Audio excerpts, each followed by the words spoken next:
নমস্কার, আপনারা দেখছেন বাংলা বার্তা ইউটিউব চ্যানেল। জানাবো আজকের বাছাই করা কিছু গুরুত্বপূর্ণ খবর, যা নিয়ে উত্তেজনা ছড়িয়ে পড়ছে গোটা বাংলা জুড়ে। প্রধান সংবাদগুলি জানার আগে শুরুতেই দেখে নিন আজকের হেডলাইন্স। দীঘার জগন্নাথ মন্দিরের উদ্বোধনে সস্ত্রীক দিলীপ ঘোষকে আমন্ত্রণ, যাবেন তারা? বাংলায় 1,15,000 কর্মসংস্থানের ঘোষণা করলেন মুখ্যমন্ত্রী। জানুন কোন কোন পদে নিয়োগ হবে। 1 মে থেকে বিনামূল্যে 10টি সুবিধা, সরকারের বড় উপহার। পহেলগাঁওয়ে মৃত বেহালার সমীর গুহর স্ত্রীকে 3 দিনের মধ্যে ডেথ ক্লেমের 1.7 কোটি দিল এলআইসি। পেটে পেটে এত শয়তানি, ভারতে হামলা চালাতে পাকিস্তানকে আকাশ ভাড়া দিচ্ছে বাংলাদেশ। তেহট্টে শহীদ জওয়ান ঝন্টু শেখের স্ত্রীকে চাকরি, পরিবারকে 10 লক্ষ টাকা অনুদান ঘোষণা মুখ্যমন্ত্রীর। শিক্ষাকর্মীদের ভাতা ঘোষণা মানে বুঝতে হবে মুখ্যমন্ত্রী আদালতের রায়কে চ্যালেঞ্জ করছেন বিকাশ। ছুটি বাতিল হাসপাতাল কর্মীদের হাই অ্যালার্ট জারি করে প্রস্তুত থাকার নির্দেশ। শীঘ্রই বড় সড়ো কিছু ঘটতে চলেছে। শহীদ জওয়ান ঝন্টু শেখের স্ত্রীকে সরকারি চাকরি দেওয়ার ঘোষণা মুখ্যমন্ত্রীর। বাংলায় দুর্যোগ ধেয়ে আসছে কালবৈশাখী, 70 কিলোমিটার বেগে বইবে ঝোড়ো হাওয়া। প্রিয় দর্শক, আপনি যদি আমাদের চ্যানেলে নতুন হয়ে থাকেন তাহলে আমাদের চ্যানেলটিকে সাবস্ক্রাইব করে পাশে থাকা বেল আইকনটি ক্লিক করে রাখুন পরবর্তী খবরের আপডেটগুলো সবার প্রথমে পেতে। আসছে বিস্তারিত খবরে। সাজো সাজো রব, দীঘার জগন্নাথ মন্দির নিয়ে তুঙ্গে প্রস্তুতি, হাতে গোনা আর কটা দিন, তারপরই উদ্বোধন দীঘার জগন্নাথ মন্দিরে। 30 এপ্রিল অক্ষয় তৃতীয়ার দিন দীঘার জগন্নাথ মন্দিরের উদ্বোধন। আমন্ত্রিত রাজ্যের নেতা মন্ত্রীরা। এবার আমন্ত্রণ পত্র পৌঁছল বিজেপি নেতা তথা প্রাক্তন রাজ্য সভাপতি দিলীপ ঘোষের কাছে। সস্ত্রীক দিলীপ ঘোষকে আমন্ত্রণ জানালো রাজ্য সরকার। বিজেপি নেতার ঘনিষ্ঠ মহল সূত্রে খবর, দীঘা জগন্নাথ মন্দিরের উদ্বোধনে আমন্ত্রণ জানানো হয়েছে দিলীপ ঘোষকে। আমন্ত্রণ জানানো হয়েছে তার নববিবাহিতা স্ত্রী রিঙ্কু মজুমদারকেও। তবে রাজ্য সরকারের আমন্ত্রণ রক্ষা করতে দিলীপ ঘোষ দীঘা যাবেন কিনা তা এখনো নিশ্চিত নয়। প্রসঙ্গত 30 এপ্রিল দীঘার জগন্নাথ মন্দিরের উদ্বোধন। মুখ্যমন্ত্রী মমতা বন্দ্যোপাধ্যায়ের স্বপ্নের প্রকল্প এটি। মুখ্যমন্ত্রী নিজেই জানিয়েছেন 29 তারিখ হবে জগন্নাথ দেবের প্রাণ প্রতিষ্ঠা। পরের দিন 30 এপ্রিল দুপুর 2:30 মন্দিরের উদ্বোধন হবে। 3:10 নিয়ম মেনে দ্বারোদ্ঘাটন হবে। থাকবেন পুরীর রাজেশ দৈতাপতি।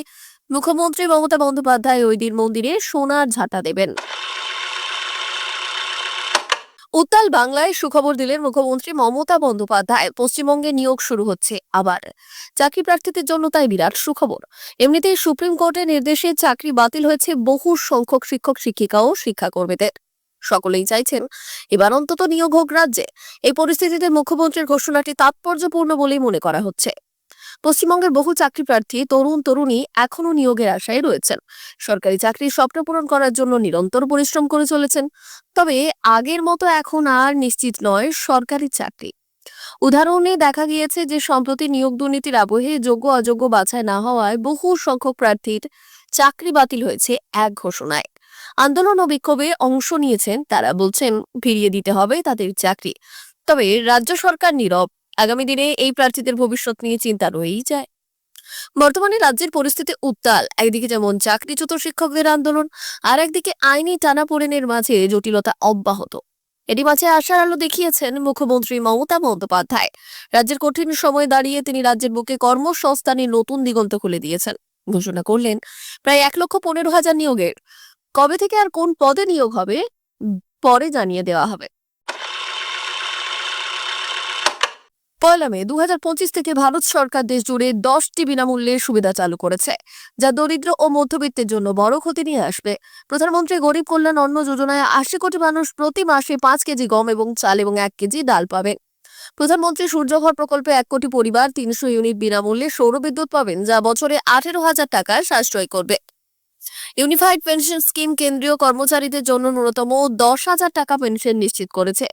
জিএসটি ছাড়ে দুধ, ফল, ওষুধে 0% টিডিএস সীমা বৃদ্ধি পেয়েছে। 20 লক্ষ যুবকের জন্য বিনামূল্যে দক্ষতা প্রশিক্ষণ। 1 কোটি যুবকের জন্য ইন্টার্নশিপ প্রকল্প চালু হবে। এমএসএমইর জন্য 100 কোটি টাকার গ্যারান্টিযুক্ত মুক্ত ঋণ। স্বাস্থ্যকর্মীদের 50 লক্ষ টাকার বীমা এবং উজ্জ্বল যোজনায় বিনামূল্যে গ্যাস সংযোগ দেওয়া হবে। এই প্রকল্পগুলি দেশের অর্থনৈতিক ও সামাজিক উন্নয়নে গুরুত্বপূর্ণ ভূমিকা রাখবে। বিশ্লেষকরা মনে করেন এটি দরিদ্রদের জীবনমান উন্নত করার পাশাপাশি যুবকদের কর্মসংস্থান বাড়বে। তবে বাস্তবায়নের সফলতা নির্ভর করবে সঠিক পরিকল্পনা ও স্বচ্ছতার উপর। সরকারের এই উদ্যোগ জনগণের মধ্যে আশা জাগিয়েছে। কাশ্মীরের পহেলগাঁওয়ে জঙ্গি হামলায় নিহত বেহালার সমীর গুহর পরিবারের পাশে দাঁড়ালো জীবন বীমা নিগম। কাশ্মীরের পহেলগাঁওয়ে জঙ্গি হামলায় নিহত বেহালার সমীর গুহর পরিবারের পাশে দাঁড়ালো জীবন বীমা নিগম। আজ এলআইসির সরসুনা শাখার আধিকারিকরা সমীর বাবু স্ত্রী সর্বরী গুহর হাতে 1,70,00,000 টাকার ডেথ ক্লেম বাবদ চেক তুলে দিলেন। মাত্র 36 ঘন্টার মধ্যে সমস্ত নথিপত্রের কাজ শেষ করে বীমার অর্থ পরিবারের হাতে তুলে দেওয়া হয়েছে, যা এক প্রকার বেনজির। সমীর গুহ বেহালার শখের বাজার এলাকার বাসিন্দা ছিলেন। এলআইসির KMDO-2 শাখায় তিনি জীবন বীমা করিয়েছিলেন। পহেলগাঁওয়ে মঙ্গলবার দুপুরে পাক জঙ্গিদের গুলিতে তার মৃত্যু হয়। ওই দিনই বৈষ্ণবঘাটার আরেক বাসিন্দা বিতান অধিকারীরও মৃত্যুর খবর পাওয়া গেলেও সমীর গুহর মৃত্যুর কথা পরিবারের সদস্যরা জানতে পারেন বুধবার সকালে। শোকের ছায়ায় আচ্ছন্ন পরিবার তখনও দিশেহারা। সেই সময় এলআইসি দ্রুত তার সঙ্গে সমীরবাবুর বীমার যাবতীয় নথিপত্রের কাজ সম্পূর্ণ করে স্বচ্ছ প্রক্রিয়ার মাধ্যমে ডেথ ক্লেমের টাকা হস্তান্তর করে। এদিন এলআইসির senior development officer Debashis Bag এবং শাখার অন্যান্য কর্মীরা সর্বরী দেবীর হাতে চেক তুলে দেন। উপস্থিত ছিলেন শাখার অন্যান্য কর্মীরাও। তাদের সক্রিয়তায় এবং সহানুভূতিশীল মনোভাবে শোকস্তব্ধ পরিবারের পাশে দাঁড়ানোর এই প্রয়াস প্রশংসিত হচ্ছে সর্বস্তরে। টান টান উত্তেজনা, যুদ্ধ হাওয়া বইছে। পহেলগাঁওয়ে জঙ্গি হামলার পর ভারত পাকিস্তানের মধ্যে টানাপোড়েন চরমে পৌঁছেছে। এই আবহে বড় খবর, তলে তলে বাংলাদেশের সঙ্গে হাত মেলাচ্ছে পাকিস্তান। বাংলাদেশকে ব্যবহার করে ভারতে হামলা চালানোর পরিকল্পনা করছে পাকিস্তান। গোয়েন্দা সূত্রে খবর, ভারতকে দেখে যুদ্ধ জিগির তুলছে পাকিস্তানও। ভারতকে বিপাকে ফেলতে বাংলাদেশের আকাশপথ ব্যবহার করেও হামলা চালাতে পারে পাকিস্তান। গোপনে এই পরিকল্পনা ছকা হয়েছে। যেখানে সীমান্তে সেনা বাড়ানো হয়েছে, নৌসেনা এবং বায়ুসেনাও তৎপর, সেখানে পাকিস্তান পড়শি দেশে সাহায্য নিয়ে ভারতে হামলা চালানোর পরিকল্পনা করছে। সূত্রের খবর, পশ্চিমবঙ্গ, অসম, ত্রিপুরা এই অঞ্চল বা জোনকে নিশানা করে হামলা চালাতে পারে পাকিস্তান। ভারতের পশ্চিমাঞ্চল যেমন রাজস্থান সীমান্ত এবং উত্তরে জম্মু কাশ্মীর জোনে গুলি চালাতে পারে। সেখানেই পূর্ব ভারত জোনে ফাইটার জেট দিয়ে হামলা করতে পারে পাকিস্তান। সেখানেই বাংলাদেশের সাহায্যের প্রসঙ্গ আসছে।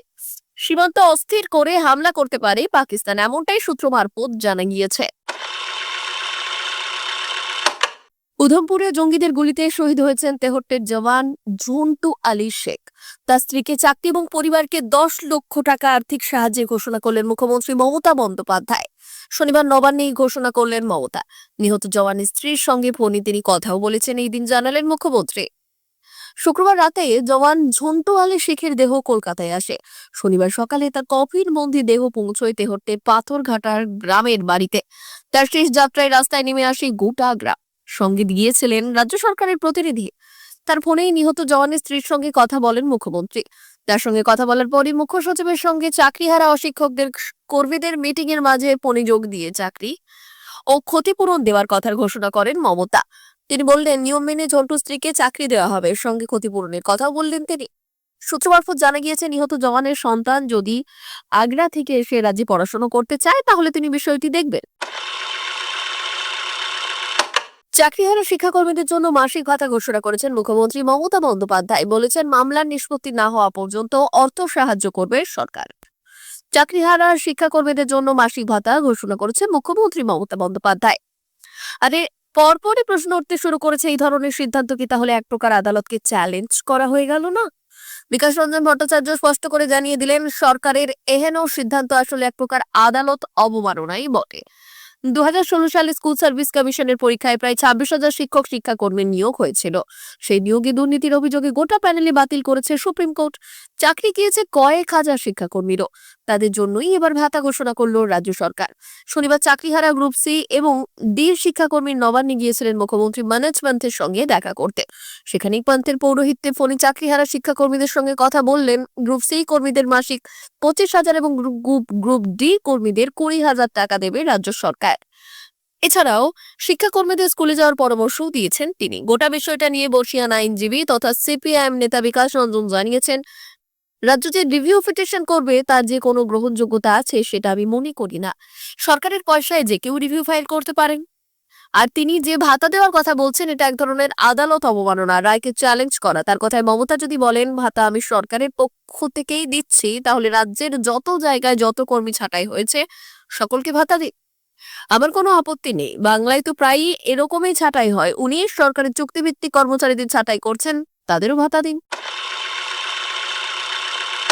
কাশ্মীর হামলার পর থেকেই টান টান পরিস্থিতি দেশ জুড়ে। জঙ্গি হামলায় ২৬ জনের রক্তপাতে ফুঁসছে গোটা দেশ। বিশেষ করে সমগ্র জম্মু এবং কাশ্মীর জুড়ে জারি হয়েছে হাই অ্যালার্ট।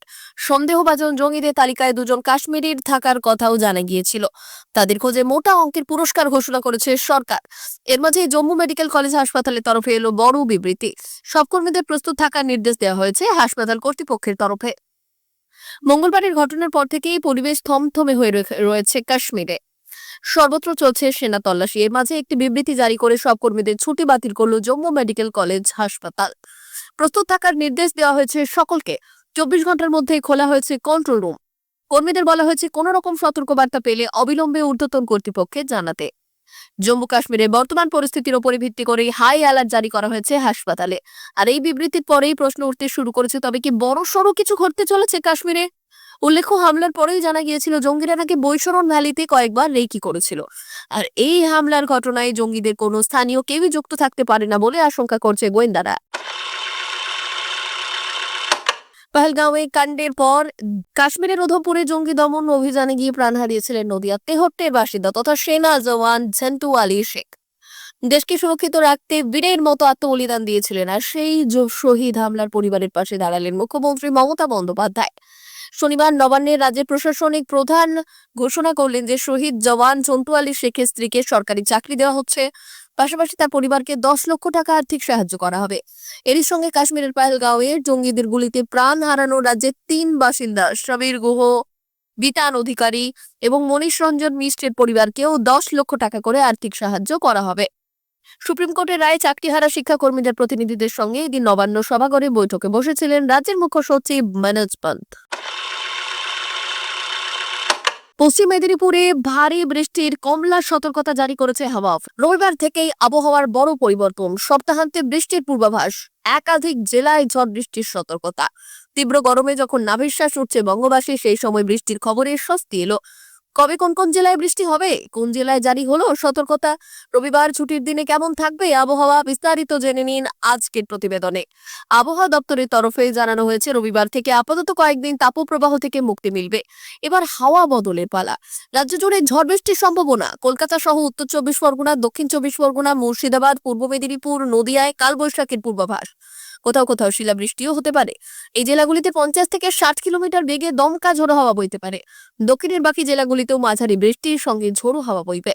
নতুন সপ্তাহেও বাংলায় চলবে ভারী বৃষ্টি। সোমবার দক্ষিণবঙ্গের পূর্ব বর্ধমান, পশ্চিম মেদিনীপুরে ভারী বৃষ্টির কমলা সতর্কতা জারি করেছে হাওয়া অফিস। পুরুলিয়া, বাঁকুড়া, পশ্চিম মেদিনীপুর, পশ্চিম বর্ধমান, হুগলি, ঝাড়গ্রাম জেলায় বজ্রবিদ্যুৎ সহ বৃষ্টির পূর্বাভাস রয়েছে। ৭০ কিলোমিটার বেগে বইবে দমকা ঝোড়ো হাওয়া। আগামী মঙ্গলবার এবং বুধবার দক্ষিণবঙ্গের সব জেলাতেই মাঝারি বৃষ্টির পূর্বাভাস দিয়েছে আবহাওয়া দপ্তর। প্রিয় দর্শক, এখনকার মতো খবর এই পর্যন্তই। ধন্যবাদ।